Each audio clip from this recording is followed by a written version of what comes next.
le plateau de M-Provence Alain Driancourt, qui est un des vice-présidents du Forum économique rhodanien. Vous êtes genevois, alors je voulais vous demander un petit peu quels sont les rapports entre Genève et la Méditerranée.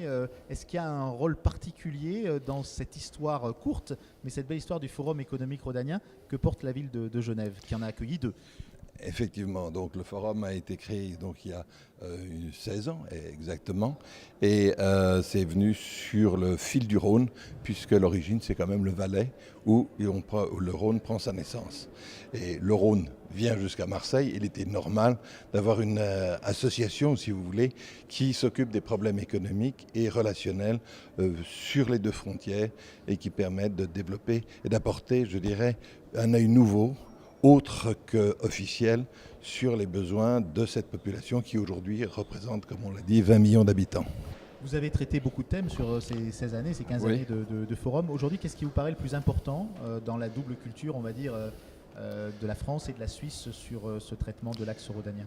Alors, il y a un moteur qui est fondamental, c'est celui qui concerne tout le monde, c'est l'emploi.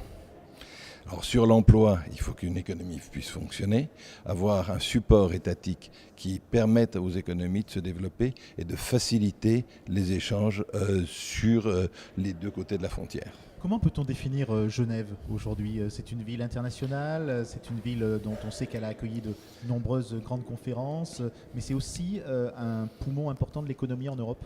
Alors effectivement, Genève, c'est 400 000 habitants, si vous prenez juste le canton, qui reçoit environ à peu près la même quantité de frontaliers et de personnes émanant de l'étranger. Donc c'est une ville qui a une certaine importance, avec un aéroport international et un point fondamental qui est les organisations internationales. Donc ce qui veut dire, c'est que c'est la deuxième place des Nations Unies dans le monde, et cela attire, je dirais, de très nombreuses conférences. Au-delà de ça, vous avez la place financière suisse qui est extrêmement bien représentée, la Fondation internationale pour Genève, qui est aussi un des moteurs, plus les industries. Alors on a comme industrie particulière, c'est l'horlogerie, avec les centres de production des différentes marques que je ne citerai pas ici. Est-ce qu'on peut espérer que les relations entre la France et la Suisse vont continuer à se développer? Quel est l'axe privilégié peut-être pour ce développement? Il y a quand même un certain nombre de problèmes, la parité monétaire, le fait que l'un soit complètement dans l'Europe, l'autre peut-être pas officiellement. Est-ce que tout ça c'est des handicaps, ou est-ce qu'on peut surmonter ça pour avoir des bonnes et saines relations économiques? Alors ce sont disons, vous connaissez la théorie de la pièce de monnaie. Vous avez le mauvais côté et le bon côté. Alors, si on le prend du mauvais côté, vous voyez tous les problèmes que l'on peut aggraver.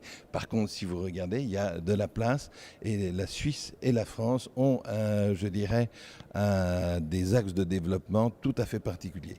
Preuve en est, sur Genève, on est en train de construire le CEVA, qui est donc le tram ou le RER local entre la France et la Suisse. Et donc ça va augmenter les relations entre les deux pays et donner un effort, je dirais, un nouvel essor à Genève. Dans le domaine de la recherche, Genève est aussi une place forte, et puis on a beaucoup de centres, notamment dans la région Provence-Alpes-Côte d'Azur, par exemple sur la microélectronique, sur l'informatique. Est-ce qu'il peut y avoir aussi des liens sur cette problématique-là? Alors vous avez un des centres qui a été créé avec les PFL à Lausanne sur la place de Genève, qui a repris l'immeuble de Serrano. C'est le centre qui est au centre de Genève, et donc ça c'est une des choses. Vous avez deux universités fondamentales, celle de l'Université de Genève et IHEID, qui est le Sciences Po helvétique, si on peut dire, puisque participent la Confédération et les cantons à donc, son développement. Et ça a été marqué récemment par la création de la Maison de la Paix, telle que vous l'avez vu, cet immense immeuble en verre à 2 pas des Nations Unies. Merci. Merci.